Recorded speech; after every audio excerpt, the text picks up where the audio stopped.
এই যে মানুষের বাক স্বাধীনতা, এটা আল্লাহ দিয়েছে। এটা যারা কেড়ে নেয় তারা জালিম। হালাতা আলাল ইনসানি হাইনুম মিনাদ দাহরি লাম ইয়াকুন সাজ্জাম মাযকুরা। মানুষের জীবনে কি এমন সময় যায়নি যখন সে উল্লেখ করার মতো কিছু ছিল না? ফালিয়ানজুরিল ইনসানু মিম্মা খুলিকা মিন মাইন দাফিক ইয়াখরুজু মিন বাইনিস সুলবি ওয়াত তারাই। আল্লাহ তাআলা বলেন, মানুষ যেন তাকায় তার জন্মের দিকে। কি দিয়ে আমি তাকে বানালাম? বাবার স্ফলিঙ্গ দিয়ে দ্রুত গতিতে বের হয়ে যায় না পাক পানিটা মায়ের রেহেমের ভেতরে জমা হয়। এখান থেকে নতফা, এরপরে মদগা, এরপরে আলাক, এভাবে আস্তে আস্তে আমি তাকে একটা বডি স্ট্রাকচার দান করি। শুধু এতটুকুই শেষ করিনি, খালাকাল ইনসান আল্লামাহুল বায়ান। মানুষ আমি বানিয়েছি, আর কথা বলার যোগ্যতা আমি দিয়েছি। আল্লাহু আখরাজাকুম মিন বুতুনি উম্মাহাতিকুম লা তা'লামুনা শাইআ। আস্তে করে মায়ের পেট থেকে ওকে বের করে নিয়ে আসার পরে এমন অবস্থা ছিল যখন সে কিছু জানতো না। ওয়াজআলা লাকুমুস সামআ ওয়াল আবসারা ওয়াল আফইদা ইলা আখিরি আয়াত। শ্রবণ শক্তি দিয়ে, দর্শন শক্তি দিয়ে, বাক শক্তি, এই যে কথা বলার শক্তি দিয়ে পরিপূর্ণরূপে আমি আস্তে আস্তে তাকে দুনিয়ার ভেতরে বড় করি। আমরা উল্লেখ করার মতো কিছু ছিলাম না, সেখান থেকে এখন আমি হামজা, কথা বলতে পারছি। এ কথা বলার যে যোগ্যতা দিয়েছেন তিনি আমাদের মালিক, আমাদের রব আল্লাহ। বলেন তো কে? তাহলে এই যে বাক শক্তি, কথা বলার যোগ্যতা আল্লাহ দিয়েছেন, এটা যারা 15.5 বছর কেড়ে নিয়েছিলেন, আমি বগুড়াতে বহুবার এসেছি, আমার কথা বলতে দেননি। আজকে আসেন তো সেই মানুষগুলো দেখি, মাইক কেড়ে নেন তো। মায়ের দুধ খেয়েছেন আমি দেখছি, আসেন মাইক কেড়ে নিয়েছেন। যারা আলেমদের এই 15.5 বছর মাইক কেড়ে নিয়েছেন, কোরআনের কথা বলতে দেননি, আপনি মুসলমান নাম করলেও আপনি কাফের, কারণ ওটা কাফেরদের চরিত্র। কোরআন মানুষকে শুনতে না দেওয়া, এটা কাদের চরিত্র? অকল আল্লাযীনা কাফারু লা তাসমাউ লিহাযাল কুরআন আলগাউ ফীহি লাআল্লাকুম তাগলিবুন। আল্লাহ তাআলা 1500 বছর আগে কাফেরদের চরিত্র দিয়েছেন। আবু জেহেল সংসদে পর্যন্ত এই আইন পাশ করেছিল, সব করতে দাও, কোরআনের আলোচনা যেন মুহাম্মদ করতে না পারে, যেখানে করবে বাধা দাও। এই যে অলগাও, হট্টগোল বাধা, ঢোল ডুগি তবলা বাজা, পরিবেশ নষ্ট করে দাও, মানুষ যেন কোরআনের আলোচনা শুনতে না পারে। অলগাও ফীহি লাআল্লাকুম তাগলিবুন। আশা করা যায় তোমরা গালেব হবে, বিজয়ী হবে, এ ধারণা কাফেরদের। কাদের? 1500 পরে দেখলাম এই ধারণা অনেক মুসলমানদের ভেতরে প্রবেশ করেছিল। ওরা মনেই করতো এই যে কোরআন শুনলেই বুঝি আমাদের চেয়ার নাকে আবার উল্টিয়ে যায়। কথা বলেন না কেন? সুতরাং যে মানুষগুলো এই ধারণা নিয়ে, এই চিন্তা ভাবনা নিয়ে কোরআনে বাধা দিয়েছিলেন, আপনার আর আবু জেহেলের ভেতরে পার্থক্য এই শুধু নামের। কিসের পার্থক্য? কোনো পার্থক্য এই একটাই, নামের। নামে মানুষকে মুসলমান নিয়ে, মানুষকে জান্নাতে নিয়ে যেতে পারবে? বলেন। সুতরাং এতদিন যা করেছি, সরাসরি হয়তো কেউ বলেন এই যে আমি কোরআন বন্ধ করে দেব, কিন্তু এমন এমন পরিবেশ তৈরি করে দিয়েছে, 14 জায়গায় অনুমতি নেওয়া লাগতো। এই যে ভাইরা বসে আছে, জিজ্ঞেস করেন তো, ওনারা কোনোদিন চেয়েছে যে কোরআনের আলোচনা এদেশে বন্ধ হোক? ওনাদেরকে দিয়ে বন্ধ করতে বাধ্য করেছে উপরে অনেক জালেম এরম বসাছি। এমন এমন মানুষকে বসিয়েছে, নামে মুসলমান, কামে সব কাফেরদের মতো। 14 জায়গায় যদি অনুমতি নেওয়ার জন্য মানুষ একটা তাফসির মাহফিল করবে, কোরআনের আলোচনা করবে, 14 জায়গায় যদি অনুমতি নেওয়া লাগে, ওর ধৈর্য কোলাবে? শেষ পর্যন্ত হাল ছেড়ে বলবে দরকার নেই, মমতাজকে নিয়ে এসে 5টা জায়গা আনতে দে। সরাসরি কিন্তু বলতো না যে তাফসির মাহফিল হবে না। এমন এমন সিস্টেম করে দিয়েছিল মানুষ যেন ও পথে না হাঁটে। তাহলে এই সিস্টেমগুলো যারা করেছিল এরা কোরআনের ভাষায় কাফের। এরা কি বলেন? কাফের মারা গেলে জানাজা দেওয়া হয়, কবরে দেওয়া হয়, দোয়া করা হয়। তাহলে এগুলো যদি মরে যায়, আমার মনে হয় এদের জন্য এগুলো বন্ধ করে দেওয়া দরকার। কারণ ও এমনি জাহান নামে যাবে, ও এমনিতেও জাহান নামে যাবে, ও যাক, ওরে আরো লাথি দিয়ে ফেলে দিন যান। সুতরাং এই পরিবেশ আল্লাহ আমাদেরকে এই যে কথা বলার বাক শক্তি যে আমাদেরকে দিলেন এবং এই কথা বলার যোগ্যতা যিনি দিয়ে পাঠালেন, এটা যারা বন্ধ করেছিলেন আল্লাহ রাব্বুল আলামিন তাদেরকে এখন সব জায়গা থেকে বন্ধ করে দিয়েছে। ইঁদুরের গর্ত এখন তাদের জায়গা নেই। দু একটা উকি ঝুঁকি মারছে, ধরা পড়ছে। কথা বলছেন এখন কোরআনের জন্য আল্লাহ এই দেশ এখন ওপেন করে দিয়েছে এবং কোরআন কায়েম হবে, এইটাই সামনে ফাইনাল ইনশাআল্লাহ। আমি কিছু কিছু জরিপ মাঝে মাঝে দেখি যে বিবিসি এরপরে আল জাজিরার এগুলো বললে মানুষের মন খারাপ হয়। আপনাকে আমি আশা সঞ্চার করার জন্য বলছি। একটা জরিপ পেয়েছিলাম কিছুদিন আগে, 100 জনের 14 জন এখনো পর্যন্ত জালেমদের দোসর আছে এদেশে। 100 জনের 28 জন মানুষ এখনো পর্যন্ত শুধু খাওয়ার ধান্দায় আছে। 100 জনের 58 জন মানুষ চাইছে এদেশে আল্লাহর কালাম দিয়ে পৃথিবীটা চলুক। এই জরিপ আমি বানাইনি, যারা জরিপ করে তারাই জানিয়েছে। সুতরাং 100 জনের 58 জন যখন এই 1-1.5 মাসে তৈরি হয়ে গেছে, আশা করছি আল্লাহ এই দেশকে কোরআনের হাতে তুলে দেবেন ইনশাআল্লাহ। এই দৃশ্যটা যেন আমরা চর্মচোখে দেখতে পারি, সে আকাঙ্ক্ষা আল্লাহর কাছে করছি। আল্লাহ তুমি কবুল করো, আমিন। দরুদ আর সালাম পড়ছি আমাদের নবী মুহাম্মদুর রাসূলুল্লাহ সাল্লাল্লাহু আলাইহি ওয়াসাল্লামের প্রতি। তাম পৃথিবীর সবাই এখন একটা জিনিস চাচ্ছে, শান্তি। কি বলেন তো? সবাই চায় শান্তি। যে জাতির লোককে জিজ্ঞাসা করেন সবাই শান্তি চাচ্ছে। আল্লাহ রাব্বুল আলামিন শান্তি নামে একটা নাম তিনি নিয়েছেন, সালাম। সালাম মানে কি? সেই সালামের পক্ষ থেকে যে ধর্মটা দুনিয়ায় এসেছে তার নাম ইসলাম। ইসলাম মানে শান্তি। ইসলাম মানে কি? এই আসল শব্দ সিলমন বা সালমন, সুখ শান্তির যে বিষয় আল্লাহ ইসলামের ভেতরে রেখেছে। সুতরাং এদেশে আমরা 96 ভাগ মুসলমান, অন্যান্য ধর্মের লোকেরা যারা আছেন 4 ভাগ।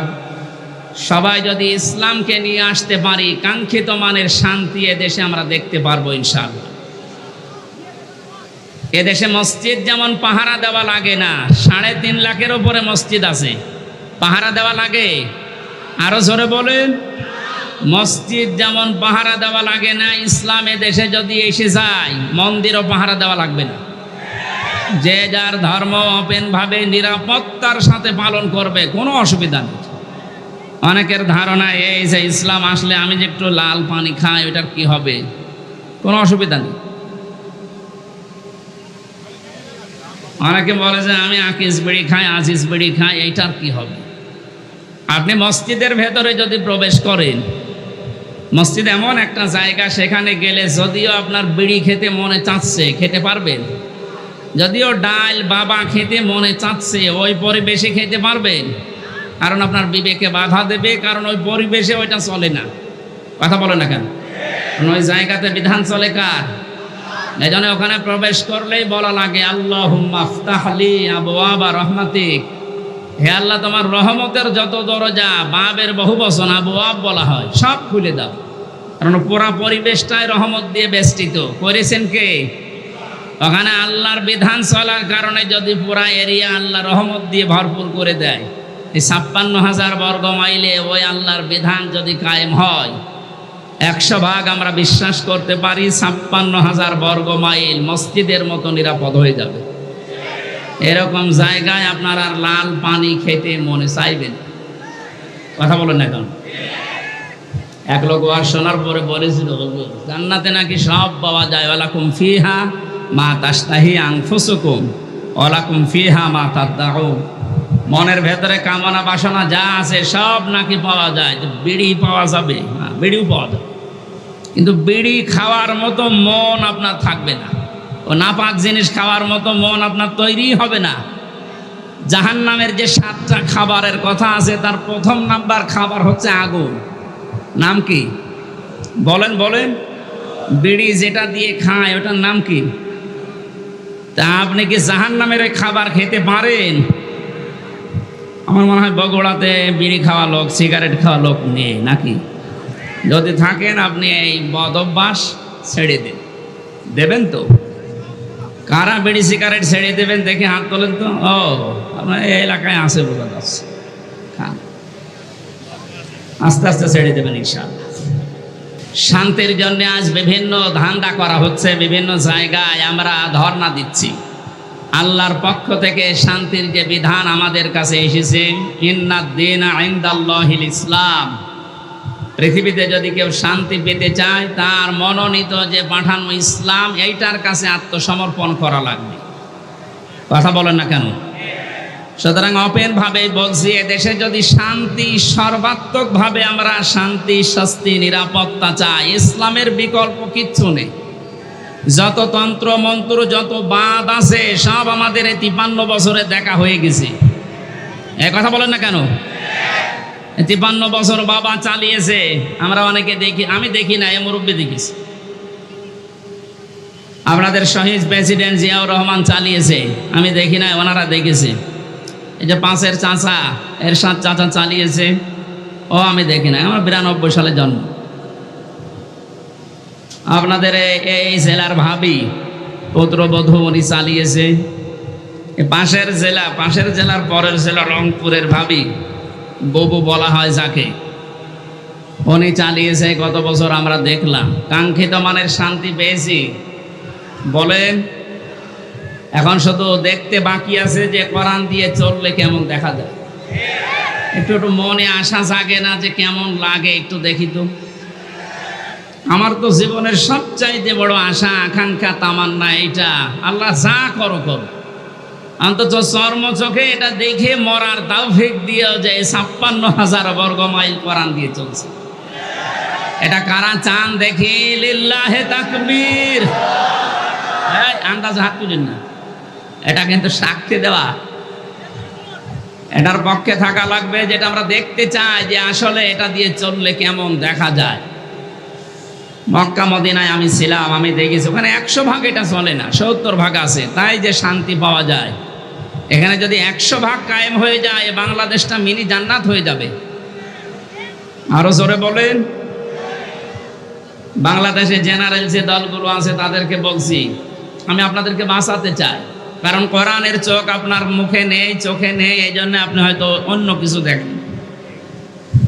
সূরা নূরের ভেতরে আল্লাহ জানিয়েছেন, আল্লাযীনা কাফারু আ'মালুহুম কাসারাবিম বিকিআতি ইয়াহসাবুহু যামআনু মাআ হাত্তা ইযা জাআহু লাম ইয়াজিদহু শাইআ ইলা আখিরি আয়াত। কাফেরদের চিন্তা ভাবনা, ধারণা, বিশ্বাসে দৌড়ে মরিচিকা মনে করেছিল এখানে পানি আছে মনে হয়। মরুভূমির ভেতরে যখন সূর্যের তীব্র দাহ শুরু হয়ে যায়, এই যে বিশ্ব রোডগুলোতে আপনি দেখবেন, ঢাকা বগুড়া যে মহাসড়ক আছে, দূর থেকে গাড়ি চালিয়ে দুপুরবেলা দেখতে মনে হয় যে পানি আছে সামনে, মনে হয় পিচ গরম হওয়ার পরে পানির মতো টলমল করে, কাছে যাওয়ার পরে দেখা যায় না, পানি নেই। পৃথিবীর কাফেরদের দৃষ্টান্ত আল্লাহ এইভাবেই দিয়েছেন। আল্লাহর পাঠানো ইসলাম বাদ দিয়ে যত তন্ত্র মন্ত্র, যত ইসম, যত বাদ আছে, আমি নাম নিলাম না, সে যে বাদই হোক, সমাজবাদ বলেন, জাতীয়তাবাদ বলেন, ধর্মনিরপেক্ষবাদ বলেন, যত বাদ আছে, তন্ত্র মন্ত্র আছে, এসবগুলোকে মানুষ মনে করে এর ভেতরে শান্তি আছে। কাছে যাওয়ার পরে দেখে না, এটা পানি না। এই জন্য আমাদের উচিত হচ্ছে আপনাকে আমার সাবধান করা। আমি করলাম, জ্ঞানী মানুষ যদি হয়ে থাকেন আপনি আশা করি বুঝে ফেলেছেন। এরপরেও যদি কেউ বলেন না আমি বুঝি নাই, আমি ভান ধরে আসছি, এদিকে আসেন। আল্লাহ আপনাকে সহজে এটা বোঝার তৌফিক দিন যে ইসলাম বিদায় করে দিয়ে আজ যারা, আমি কয়েকদিন ধরে লক্ষ্য করছি, মৌলবাদ এই শব্দ নিয়ে অনেকে জিকির করছে, এটা বন্ধ করা লাগবে। মুসলমানদেরকে মৌলবাদ বলা যাবে না এই দেশে। এই শব্দটাকে ফেরি করে এই 15.5 বছর হাজারো মুসলমানকে যিনি ছিলেন তিনি গুম করেছিলেন। কথা বলেন না কেন? এই শব্দটাকে ফেরি করে হাজারো মানুষকে আয়না ঘরে রেখেছিল। এই শব্দটাকে ফেরি করে আমাকে জেলখানায় রেখেছিল 3 বছর। এটা দাদাদের পক্ষ থেকে দেওয়া আন্তর্জাতিক একটা ষড়যন্ত্র। এখানে যারা পা দিচ্ছেন আপনিও এই জালেমদের মতো মাজা ভাঙবে। সুতরাং এই শব্দ যেন কোনো মুসলমানের আগে পরে লাগানো না হয়, যেন আমরা মৌলবাদ চাই না। তা আপনি কি চান? মৌল শব্দ এসেছে মূল থেকে। মূল মানে এ পৃথিবীর মূল আমার আল্লাহ। এক কথা বলেন না কেন? মূল হচ্ছে নবীজি। আল্লাহ নবী যদি না থাকে তে থাকবে কি? সুতরাং এই পৃথিবীতে মৌলবাদ এটাকে যদি কেউ গালি দেয়, সে যেন সরাসরি আল্লাহকে গালি দেয়। গালি হিসাবে এটা ব্যবহার করা না। এই ফেরি আর করা যাবে না। আপনি ষড়যন্ত্রে পা দিয়ে আবার না জানি কোন বিপদ ডেকে আনতে চাচ্ছেন। বুঝে হোক না বুঝে হোক, এটা যদি কেউ করে থাকে, এই শব্দ যেন আর কারো মুখে আমরা না শুনি। কথা বুঝতেছেন? গত 2 দিন দেখতে পাচ্ছি দিল্লি থেকে বিশ্বনবী মোহাম্মদ রাসূলুল্লাহ এবং তার জামাই হযরতে আলীকে নিয়ে ব্যঙ্গাত্মক করে কার্টুন ছাপিয়েছে, অপমান করছে। হঠাৎ করে কয় এতদিন তো আমরা কিছু দেখলাম না, হঠাৎ এখন সাগান দিল মানে? এ সরসরি আপনাকে কে দিচ্ছে? বাংলাদেশে এখন ওনাদের দুর্গা পূজা শুরু হবে, একটা দাঙ্গা লাগানোর চেষ্টায় আছে। ওরা মনে করছে বাংলাদেশের মুসলমানেরা এই দৃশ্য দেখে যদি এই সংখ্যালঘু যাদের নাম বলা হয়, কিসের সংখ্যালঘু? এদেশে কোনো সংখ্যালঘু নেই, সবাই আমরা সংখ্যাগুরু। কথা বলেন? এদেশে জন্ম নিয়েছে যে সে এই দেশের মালিক। ওরা মনে করছে এই কথা তুলে দিয়ে এখন ওরা আলোচনা করবে, সমালোচনা করবে, শেষ পর্যন্ত কিছু মন্দিরে হামলা করবে। না, আমরা অত পাগল না। এদেশে যারা মুসলিম সত্যিকার অর্থে, তারা মন্দির ভাঙা তো দূরের কথা, অন্যান্য ধর্মের দেবতাকে গালি দেওয়াও কোরআন নিষেধ করেছে। এজন্য আমরা সতর্ক থাকবো, ওদের ওই সমস্ত ফাঁদে যেন আমরা পা দিয়ে আমাদের দেশকে আবার আন্তর্জাতিকভাবে টার্গেটে ফেলে না দেয়। অনেকে অতি উৎসাহী হয়ে ইসলাম মানি এই কথার ধান্দা নিয়ে কিছু কিছু কাজ এমনভাবে দেখাচ্ছে, আন্তর্জাতিক মিডিয়া তো বসে নেই ষড়যন্ত্র করার জন্যে। এই শব্দগুলো যারা ফেরি করেছিল, এই জঙ্গিবাদ, মৌলবাদ, এগুলো আবার আমাদের ঘাড়ের উপরে চাপিয়ে, আমি বাকিটা বলতে পারলাম না, দুঃখিত। এই জন্য আমরা সংক্ষিপ্ত এবং আমরা সাবধান সতর্ক থাকবো ইনশাআল্লাহ। আমি ইঙ্গিত দিয়েছি, আল্লাহ যেন আমাদেরকে বোঝার তৌফিক দেন, বলেন আমিন। যারা চাচ্ছেন এদেশে ইসলাম বিদায় করে অন্য কিছু দাঁড় করিয়ে আপনি শান্তি পাবেন না, আমেরিকা শান্তিতে নেই। কে বলেছে শান্তিতে আছে? ইসলাম যেখানে নেই সেখানে মুক্তি নেই। কথা বলেন? এক দোকানদার তার কর্মচারী রেখেছিল নাম ইসলাম। নাম কি? তার একটা মেয়ে ছিল নাম শান্তি। ইসলাম আর শান্তির মাঝে মাঝে দেখা হয়, শেষ পর্যন্ত মন দেওয়া নেওয়া হয়ে গেছে। দোকানদার টের পেয়ে ডাক দিয়ে বলছে, বেটা তুমি গরিব মানুষ, আমার বাড়িতে কাজ করে খাও, আমার দোকানের কর্মচারী আমার মেয়ের দিকে নজর দিয়েছো, আচ্ছা করে পিটিয়েছে। ইসলাম মনে মনে ভাবতেছে, মালিক আমার মেয়ের সাথে মিল করার কারণে আমারে মারধর করলে এই শান্তি কতদিন তোমার বাড়ি থাকে আমি না দেখে দম নেব। স্টেশনে বগুড়ায় যে কল দিয়েছে, শান্তি তুমি কোথায়? বলছে বাড়িতে। সাজগোজ করে চলে আসো, আজকে পালানো লাগবে। ইসলামের কথা মতো শান্তি সব কিছু নিয়ে পালিয়েছে।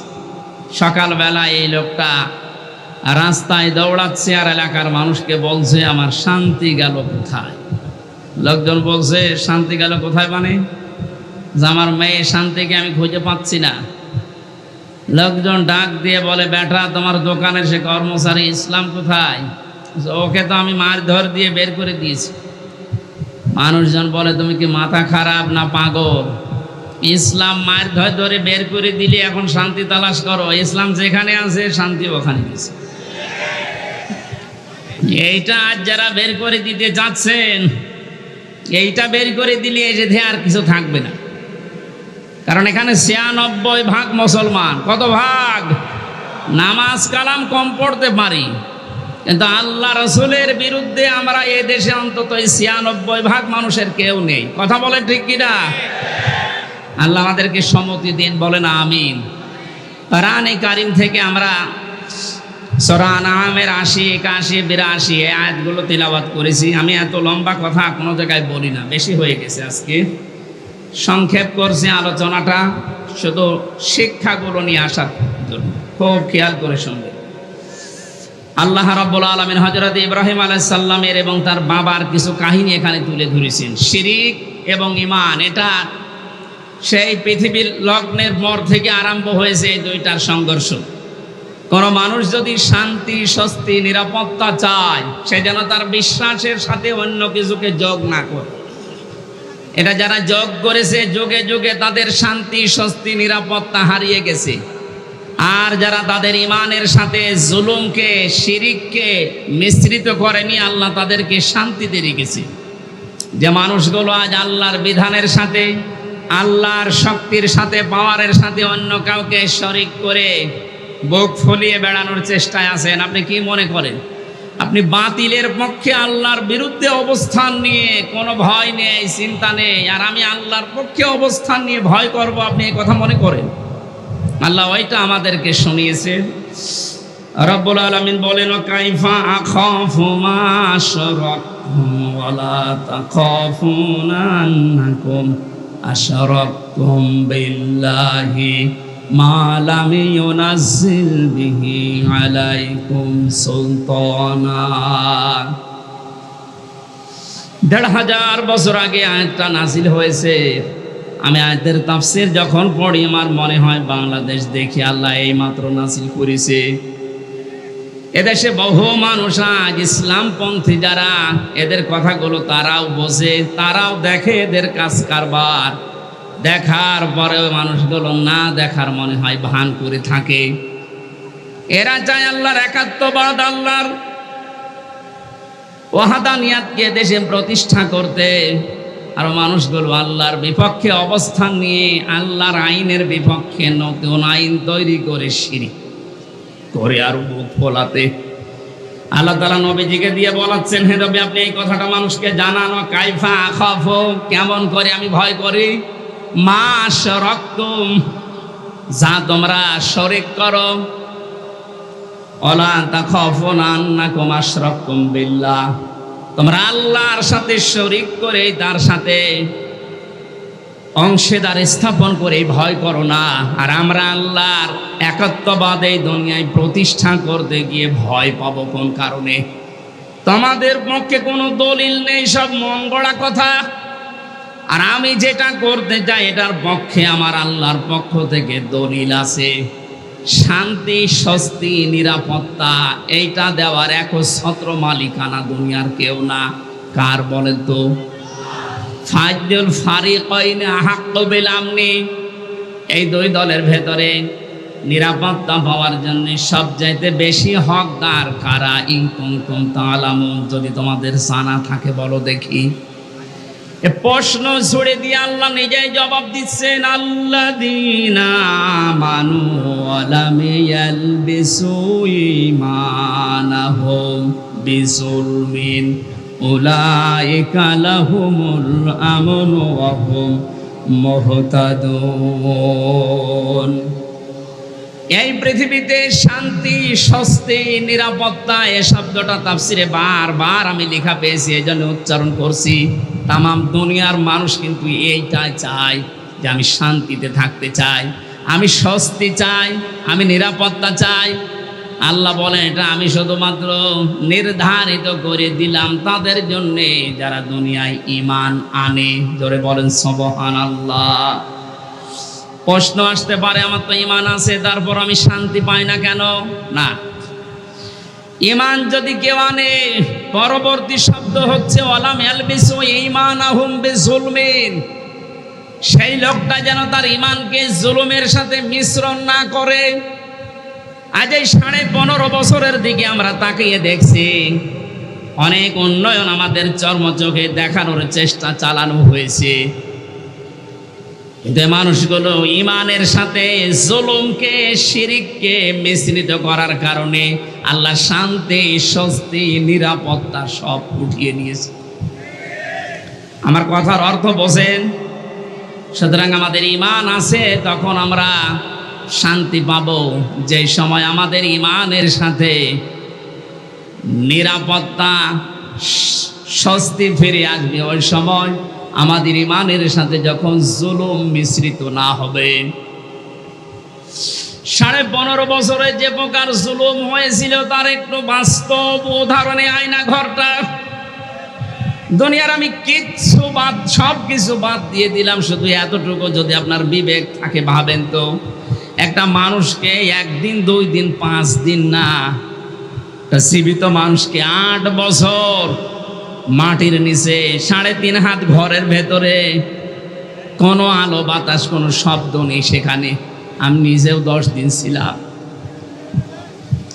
8টা বছর মানুষকে ওখানে রেখে দিয়েছে, যার ইশারায় যে মানুষগুলো এর সাথে জড়িত। মাঝে মাঝেই ভাবতাম, আল্লাহ যারা আমাদেরকে পাহারা দিয়ে গেল এরা বাড়িতে যে ঘুমায় কি করে? এত বড় ভয়ঙ্কর, এত বড় কঠিন জায়গায় ওরা তো দেখে গেল, পাহারা দিয়ে গেল। আমার সাথে একজন ছিল জেলখানায়, মুফতি ফখরুল ইসলাম। উনি আমার মাঝে মাঝে বলতো, হামজা ভাই, আমারা যখন এই আয়না ঘরে নিয়ে যাই, এই পায়ের ভেতর দিয়ে আমার হাত লাগিয়েছে। পায়ের ভেতর দিয়ে হাত লাগিয়ে সামনে যে লোহার রড দেওয়া ছিল, এই খাঁচা, লোহার এই খাঁচার সাথে হাত দিয়ে সামনে আমার তালা লাগিয়ে দিয়েছে। 1টা 2টা দিন না, 3 মাস একাধারে এইভাবে রেখেছে। তাও 24 ঘন্টা শুধু 1.5 মিনিট 2 মিনিট সময় দিত টয়লেট করার। খাবার যা দিত মাঝে মাঝে মনে হচ্ছে খাবার কেউ মাখিয়ে দিয়েছে।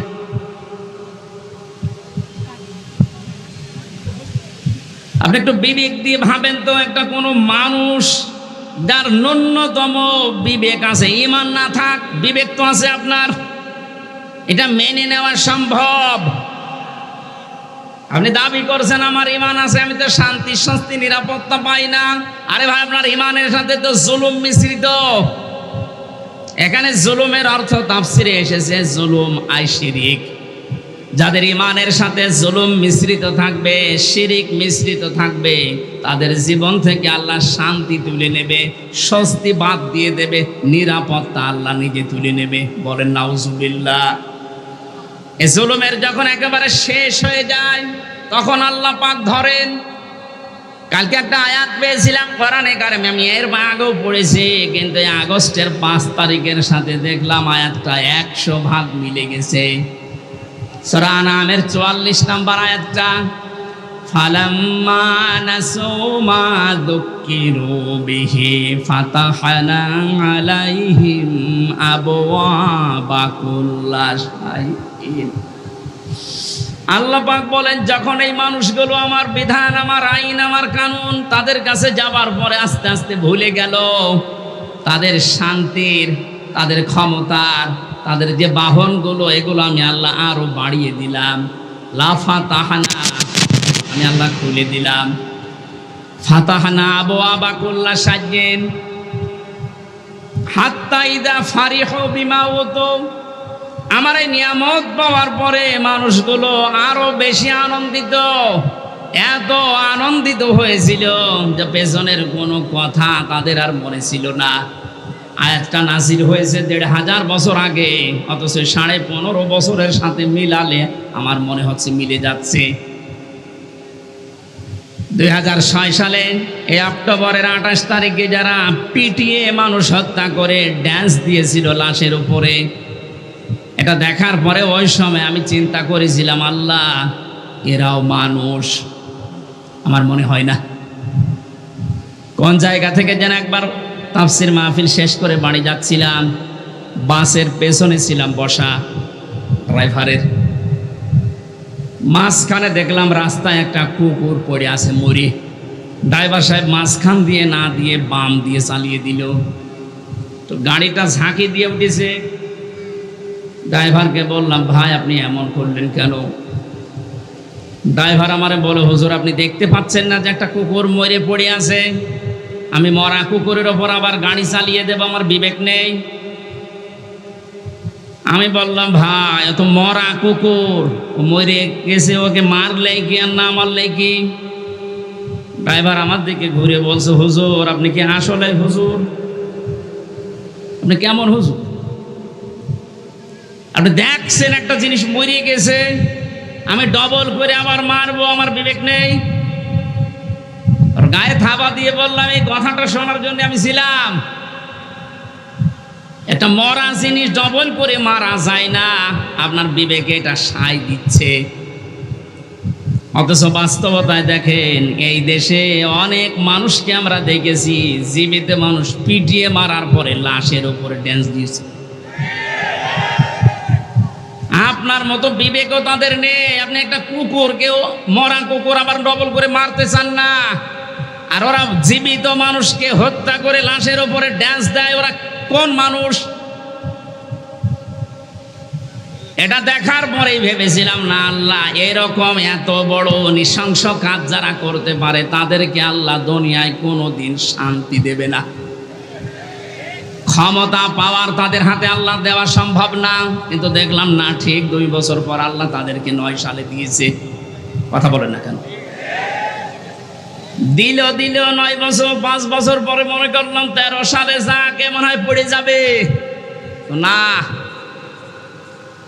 13 সালের পরে দেখি না 18 সালে আবার আল্লাহ ওদেরকে দিয়েছে।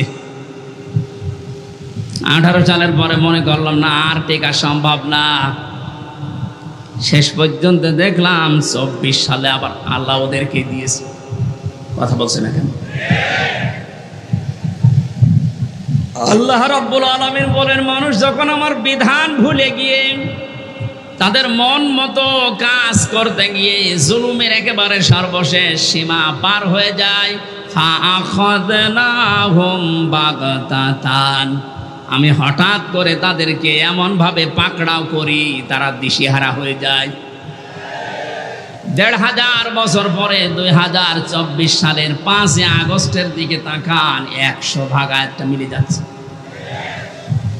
কোন স্মরণ ছিল আল্লাহর কথা? যার ন্যূনতম স্মরণ থাকবে আল্লাহর ভাষা যে আমাকে কিন্তু জবাব দেওয়া লাগবে, সে কোনোদিন আয়না ঘরের দায়িত্ব পালন করে সে খাবার খেতে পারে না। জেলখানায় আমাদের সাথে দায়িত্ব যারা পালন করেছে তারাও যে বাইরে যে খাবার খেত কি করে, আমার বিশ্বাস হয় না। আলেমদের সাথে যা আচরণ করতো ভেতরে, অন্য মানুষের কথা তো বাদই দিলাম। আল্লাহর আয়াতগুলো, আল্লাহর বিধানগুলো পুরাটা ভুলে গিয়েছিল। ইন্নামা নুমলি লাহুম লিয়াজদাদু ইসমা, মানুষের পাপের বোঝা যখন পরিপূর্ণ হয়ে যায়, ওয়ালাহুম আযাবুম মুহিন, তখন আল্লাহ অপমানজনক শাস্তি তার উপর ফেলে দেয়। এত অপমান আল্লাহ পৃথিবীর ইতিহাসে কাউকে করেছে বলে আমার মনে হয় না। সে অপমান করেছে কালামানিককে। কলার পাতায় শুয়েছে, বিসি উড়ে গেছে। কথা বলে না কেন? আমার তো 1500 বছরের ইতিহাস আমি যতটুকু পড়ি, কাউকে এত বড় অপমান করেছে বলে আমার মনে হয় না। এর সাথে আল্লাহ কি করবে? 3 বছর জেল খাটা সহ, আয়না ঘরে 10 দিন থাকা সহ যত কষ্ট এই 15.5 বছরে পেয়েছি, একদিনে আমার মন শান্ত হয়ে গেছে যখন দেখেছি কালামানিকের বিসি উড়ে গেছে। আমার আর কিচ্ছু চাওয়ার নেই, আল্লাহর কাছে সব চাওয়া শেষ। আয়াতের পরবর্তী শব্দ হচ্ছে, ওরা যখন হতাশ হয়ে পড়ে আকস্মিক ভাবে আল্লাহ ধরেন। আল্লাহ সময়ও দেননি, এমন ভাবে ধরেছে দুপুরের খাবার খাওয়ার সময়ও পায়নি। এই কথা বলেন না কেন? হাকুতি আদাবিরুল কওমিল্লাযিনা যালামু, আমি আল্লাহ নিজে জালেমদের শিকড় কেটে দেই। আল্লাহ কেটে দিয়েছে, এর বাস্তব প্রমাণ এই বাংলাদেশ। কোন জালেমের এখন ক্ষমতা আছে মাথা চাড়া দিয়ে ওঠা? গোপালগঞ্জে সেই দিন শুনলাম এক লোকের জন্মদিন নাকি পালন করতে দেয়নি। জারি হোক, এই জন্য ওসি সাহেব যারা জন্মদিন পালন করার জন্য গেছে তাদেরকে নিষেধ করেছে, না এই জন্মদিন পালন করা যাবে না, কারণ এটা ইসলামের নেই। কারো জন্মদিন মৃত্যুদিন পালন করা লাগবে, ইসলামে আছে? ওসি সাহেব আল্লাহর ঘোষণা রসুলের ঘোষণা অনুযায়ী কাজ করেনি। এটা দেখলাম উনি ওখানে জানাচ্ছে মায়ের কাছে যে মা এই হচ্ছে। উনি ওখান থেকে বুদ্ধি দিচ্ছে, ওসি সাহেবের নাম লিস্ট করে রাখো, আমি যদি কোনোদিন আসি ওকে আমি দেখে নেব, তুমি আসো। যারা জুলুম করে আর যারা জেনে শুনে জুলুমের সাপোর্ট করে এরা নবীর উম্মতের বাইরের লোক। এদেশে আমরা অনেককে এরকম দেখতে পেয়েছি। সুতরাং আপনাকে আল্লাহ শান্তিতে স্বস্তিতে নিরাপত্তায় থাকতে দেবে কোন কারণে? বিডিআর বিদ্রোহর নামে হাজার হাজার মানুষকে বিনা কারণে তাদের মুখের ভাষা, তাদের মুখের কান্না, চোখের পানি দেখলে আল্লাহর আরশ পর্যন্ত কেঁপে যায়। এই 3 বছরে 900-র উপরে বিডিআরের সাথে আমার দেখা। কত মানুষ 1 মাস পরে রিটায়ার্ড হয়ে বাড়িতে যে বউ বাচ্চা নিয়ে থাকবে, অথচ 14 বছর জেল খাটতেছে।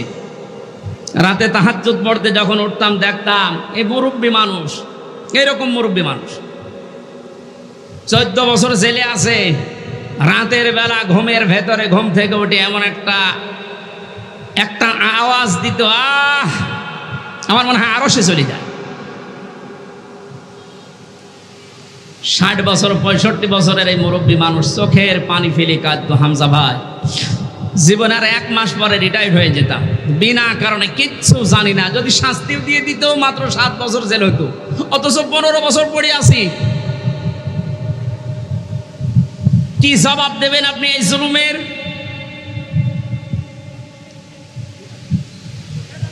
জালেম এই শব্দটা শুনলে আমার ভয় লাগে, কারণ জালেমরা হামজার টার্গেট না, এই জালেমরা আল্লাহর মামলার আসামি। জালেমরা মামলার আসামি কার? এটা তো আমি বানালাম নাকি? সূরা শুরা 42 নম্বর আয়াত 25 নম্বর পারার 6 নম্বর পৃষ্ঠার 13 নম্বর লাইনে আছে।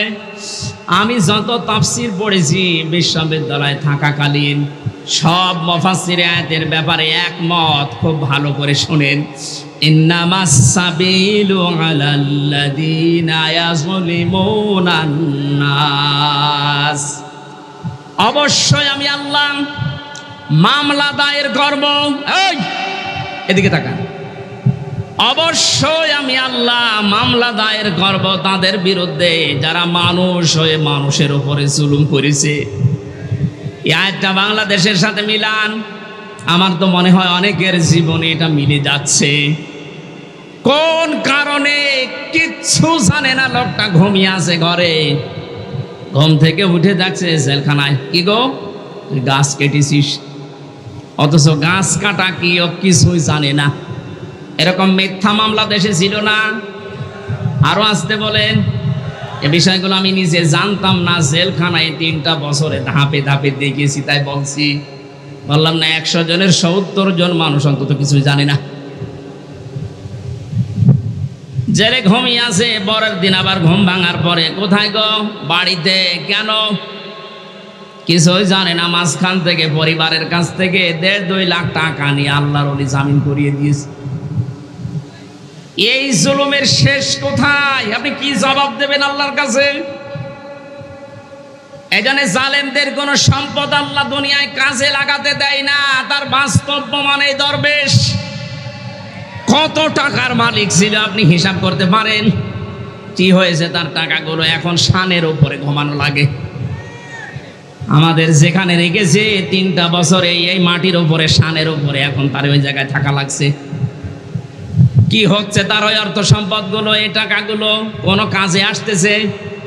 এখন তাদের যে চরিত্রের বর্ণনা বের হচ্ছে, শয়তান পর্যন্ত আশ্চর্য হয়ে যাচ্ছে যে দরবেশের চরিত্র এত নিম্ন। এই জন্য আমাদের সাবধান হওয়া উচিত। আমি আজটার বাস্তব প্রমাণ দিয়েই বলছি, এদেশে শেখ হাসিনা থেকে শুরু করে যারা তার দোসর ছিল সবাই আল্লাহর মামলার আসামি। মামলার বাদী যত বড় হয় মামলা মেটানো তত কঠিন হয়। এক কথা বলেন না কেন? আমার মামলার বাদী যদি আমার সত্যি কথা বলছি কোনো সলিমদ্দি হতো, আমি যদি আকিস গ্রুপে চাকরি করতাম, আপনার কয় টাকা লাগতো? টাকা দিয়ে হলে আমি 2-3 দিনে বের হয়ে চলে আসতাম। কিন্তু এমন মানুষ বাদী, এই জন্য 33 বার ওঠার পরও মামলার জামিন হয়নি। উনি বিদায় নেওয়ার কয়েকদিন পরে জামিন সব শেষ। সুতরাং এখানে বাদী কিন্তু যিনি পালিয়েছে উনি না, হামজাও না, মামলার বাদীকে। আপনি দেখেন আপনার দ্বারা আবার জুলুম হয়ে যাচ্ছে না তো? আজ অনেকে নিজের স্ত্রীর উপরে জুলুম করছি, পরিবারের উপরে জুলুম করছি, স্ত্রী হিসাবে স্বামীর উপরে জুলুম করছি। আল্লাহর নবীর স্ত্রী তার স্বামীকে অভয় দিত, স্বামী আমার ভয় পাবেন না, ইন্নাকা লা তাসিলুর রিহমা। এই পৃথিবীতে যারা আত্মীয়তার সম্পর্কগুলো ঠিক রাখে তাদেরকে আমার আল্লাহ কখনো ভয় দেখান না। জোরে বলেন সুবহানাল্লাহ। নবীজি যখন ওহী নিয়ে এসেন ভয় পেয়েছিলেন, তিনি বলছিলেন জাম্মিলুনি জাম্মিলুনি, আমাকে ঢেকে দাও। এই খেয়াল করেন, আমাকে ঢেকে দাও, আমি ভয় পেয়েছি। হযরতে খাদিজাতুল কুবরা রাদিয়াল্লাহু তাআলা আনহা ওই সময়ও কিন্তু মুসলমান হননি, কারণ কালিমার দাওয়াত পাননি। ওই সময় তিনি নবীজিকে ডাক দিয়েছিলেন, ইয়া আবাল কাসেম, হে কাসেমের পিতা, কাল্লা, কখনো না, আল্লাহি, আল্লাহর কসম, মা ইখজিকাল্লাহু আবাদান, কখনো আল্লাহ আপনাকে লাঞ্ছিত অপমানিত ভয় দেখাতে পারে না। সম্মানিতা মা বোনেরা যারা এসেছেন তাদেরকে এবার বলছি, হযরতে খাদিজাতুল কুবরা বিশ্ব নবীকে ওই দিন 5টা বিষয় শুনিয়েছিলেন ভয় না পাওয়ার কারণ হিসাবে। আপনি আপনার স্বামীকে যদি এই কথাগুলো বলতে পারেন আর আপনার স্বামীর চরিত্রের ভেতরে যদি এগুলো দেখতে পারেন, বুঝবেন ওই স্বামী হক পথে আছে। 1 নম্বরে, যেই স্বামী তার রক্তের সম্পর্কগুলো ঠিক রাখে সেই স্বামীকে দুনিয়ার কোনো ভয় পাওয়াতে পারে না। অথচ আজ লক্ষ লক্ষ পরিবারের দিকে তাকান, অধিকাংশ পরিবারে বউর কারণে স্বামী তার রক্তের সম্পর্কগুলো ঠিক রাখতে পারে না। এই কথা বলছেন? স্বামীর রক্তের সম্পর্ক ছিল তার ফুফুর সাথে, তার চাচার সাথে, তার ভাইয়ের সাথে, তার বোনের সাথে। এমন বউ পেয়েছে নামাজ পড়ে, রোজা রাখে, কালো বোরকা পরে, কিন্তু এগুলোর সাথে আমার আসল সম্পর্ক যেগুলো হক আদায় করা দরকার এগুলো করতে গেলে ওর আর মন পাওয়া যায় না। এমন বউ দেশে নেই। আপনি নামাজ রোজা কালো বোরকা পড়ে জাহান্নামে যাবেন। নবীজি জানিয়েছেন, কোন স্ত্রী লোক যদি চায় যে তার স্বামীর হায়াত আরো বেড়ে যাক, তার স্বামীর মান সম্মান, টাকা পয়সা, অর্থ সম্পদ, প্রভাব প্রতিপত্তি, ক্ষমতা দুনিয়ায় বাড়তেই থাক, তাহলে সেই মহিলা যেন সব সময় তাকিদ দেয় তার স্বামীকে, স্বামী তুমি যা করো না কেন সম্পর্কগুলো রক্তের ঠিক রাখো। কিন্তু আজ হাজারো পরিবারে এরকম মহিলা পাওয়া যাচ্ছে না, অথচ নামাজ পড়ে। এক কথা বুঝতেছেন না? মা বোন যারা এসেছেন, নবীর স্ত্রীর মতো এই চরিত্র আপনাদের থাকা লাগবে, তারপরে খাদিজার সাথে জান্নাত। আপনার স্বামীকে আপনি সব সময় তাকিদ দেবেন, সাহায্য করবেন, তুমি যা করো করো, কিন্তু নিজের স্ত্রী হয়ে আমি তোমাকে বলছি যতগুলো সম্পর্ক আছে রক্তের, আমাদের যা হয় হোক, এদের সাথে ঠিক রাখো, আল্লাহ নিজে পুষিয়ে দেবেন। সুবহানাল্লাহ বলেন। 2 নম্বরে হযরতে খাদিজা বলেছিলেন, অতাহমিলুল কাল্লা, হে স্বামী, কখনো আপনাকে আল্লাহ ভয় দেখাতে পারেন না, কারণ আপনি মানুষের বোঝা হালকা করে দেন। এই শব্দটা আমি এখন পর্যন্ত, এতদিন পর্যন্ত ভালো বুঝতাম না। এখন গভীরে চিন্তা ভাবনা করে দেখছি যে এর ভেতরে এত কথা খাদিজা বলেছিলেন। হে স্বামী, আপনি মানুষের বোঝা হালকা করে দেন। এটা নবীর চরিত্র ছিল, তিনি বোঝা হালকা করে দিতেন। আর আমরা এমন উম্মত হয়ে দাঁড়িয়েছি, মানুষের বোঝা হালকা করা দূরের কথা, মানুষের বোঝা আরো বাড়িয়ে দিচ্ছি। 850 বছর আগে পালিয়েছিল লক্ষণ সেন, আর তার পেতাত্তা পালিয়েছে 5 আগস্টে। উনি যাওয়ার সময় বলে গিয়েছে সেনাপ্রধানকে নাকি যে যাবার পরে এমন এমন কাজ তোমরা করবা যেন এদেশ 2 মাসের বেশি টিকতে না পারে। এতটুকু বললেও হতো। বারবার এখন মানুষকে উনি জানাচ্ছেন যে দেশ আর 1 মাসের বেশি চলবে না, কিভাবে চলে আমি দেখব, কারণ আমি যা করে এসেছি এত ঋণ দেশের মানুষ শোধ দিতে পারবে না।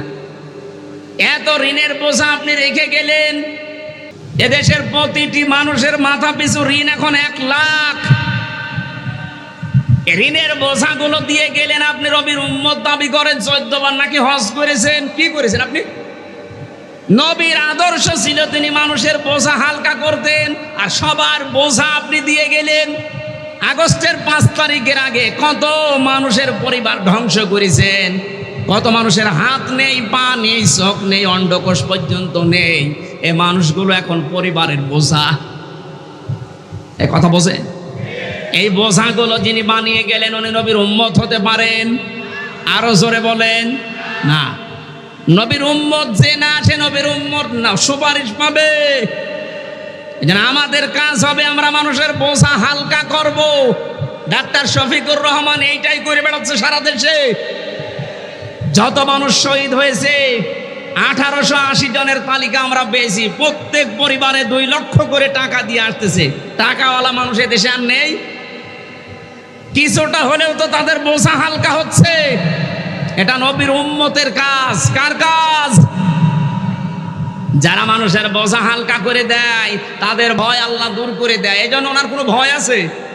আমার সাথে ছেলে 4 দিন ছিল, আমি দেখেছি লোকটার কোনো ভয় নেই, নির্ভয় বানিয়ে দিয়েছে আল্লাহ। ওনার তাওয়াক্কুল, ওনার ইখলাস এত উপরে। অনেকে বাইরে থেকে উল্টাপাল্টা মন্তব্য করে, আরে বেটা কাছ থেকে দেখেছিস তার আমল। আমার মতো যুবক মানুষ, 33 বছর বয়স আমার, আমি 1.5 পারা 2 পারা কোরআন পড়তে গেলে নামাজে দাঁড়িয়ে পা লেগে যায়। আর ওনার এক একটা সেজদায় দেখতাম তাহাজ্জুদের নামাজে 40-45 মিনিটে 1 ঘন্টা কাটিয়ে দিচ্ছে। আপনি সমালোচনা করেন বাইরে বসে বসে। সারা দেশের মানুষের ভেতর একটা মহব্বত আলাদাভাবে আল্লাহ ওনার প্রতি তৈরি করে দিয়েছে। এমনি এমনি না। 15.5 বছর তো খেদমত করার নাম নিয়ে তার উপর তো মানুষের মহব্বত নেই, আরো যত ঘৃণা জন্মিয়েছে। কারণ মানুষের বোঝা তিনি তৈরি করে দিয়ে গেছেন এই দেশে। আর ইনি চেষ্টা করছেন মানুষের বোঝা যেন হালকা করা যায়। এক কথা বলেন না কেন? দলমত নির্বিশেষে আমাদের উচিত হবে নবীর উম্মত হিসাবে যদি দাবি করি, মানুষের বোঝা যেন আমরা হালকা করে দিতে পারি। বলেন আমিন। কত রকমের বোঝা দিয়ে গেলেন। আমার তো বোঝা ছিল পরিবারে। 3টা বছর ওরা কি খেয়েছে না খেয়েছে আমি কিছুই জানি না, কারণ আমি যোগাযোগ বিচ্ছিন্ন ছিলাম। আমার ফাঁসির কন্টেম সেলের ভেতরে পুরাটা যোগাযোগ বিচ্ছিন্ন করে রেখে দিয়েছে, কেউ কথা বলতে পারবেন না।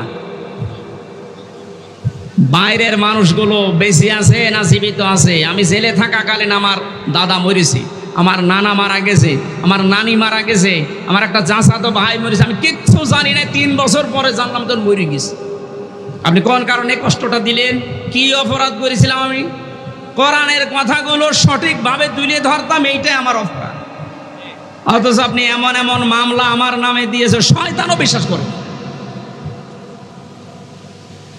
এই সিরাজগঞ্জের কোন ছেলে নাকি আমার ওয়াজ শুনি সংসদ ভাঙতে গেছে তরবারি নিয়ে। আরে বেটা, তরবারি নিয়ে সংসদ ভাঙা যায়? বোম মারলে ওড়ে না। এই যে সংসদের লোক বসে আছে না, তরবারি নিয়ে ভাঙা যায়? ওই মামলা দিয়ে কে কে বলেছে? বলে আমির হামজার ওয়াজ শুনে আমি উদ্বুদ্ধ হয়ে এসেছি। সেই পাগলকে দেখা হয়েছিল জেলখানা। এই আমার নাম বললি কোন কারণে? আমারে বলতে বলেছি। বলেন সুবহানাল্লাহ।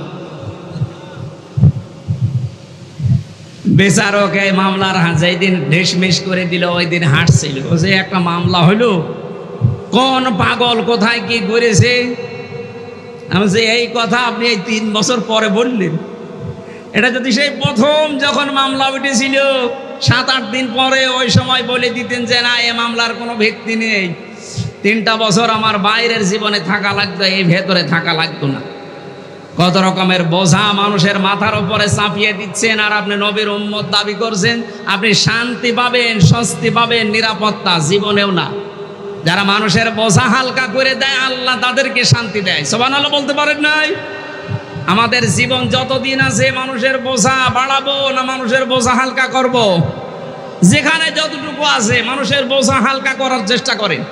আপনার জীবনের বোঝা আল্লাহ হালকা করে দেবে ইনশাআল্লাহ। হযরতে খাদিজা এর পরে আরো অনেকগুলো কথা বলেছিলেন। আমরা যদি এখন এই দেশে শান্তিতে বাঁচতে চাই, আমাদের যা ঈমান আছে ঈমানের সাথে যেন জুলুম মিশ্রিত না হয়, খুব সতর্ক থাকবেন। জুলুমের এখানে অর্থ হচ্ছে শিরিক। শিরিক যেন মিশ্রিত না হয়। উলাইকা লাহুমুল আমনু ওয়া হুম মুহতাদুন। আল্লাহ পাক বলেন এই মানুষগুলো, এইভাবে আল্লাহ দেখিয়েছেন যারা তাদের ইমানের সাথে জুলুম মিশ্রণ করবে না, শিরিক মেশাবে না, এই মানুষগুলোকে আমি আল্লাহ নিজে শান্তি দেব। আর এরাই হচ্ছে হেদায়েত প্রাপ্ত বান্দা বান্দি। জোরে বলেন আমিন। আল্লাহ এই বাস্তবতা আমরা যেন দেখতে পারি, তার পক্ষ থেকে শান্তি, স্বস্তি, নিরাপত্তা নিয়ে যেন এই দেশে বসবাস করতে পারি, সেই তৌফিক দান করুন। আমিন, আল্লাহুম্মা আমিন।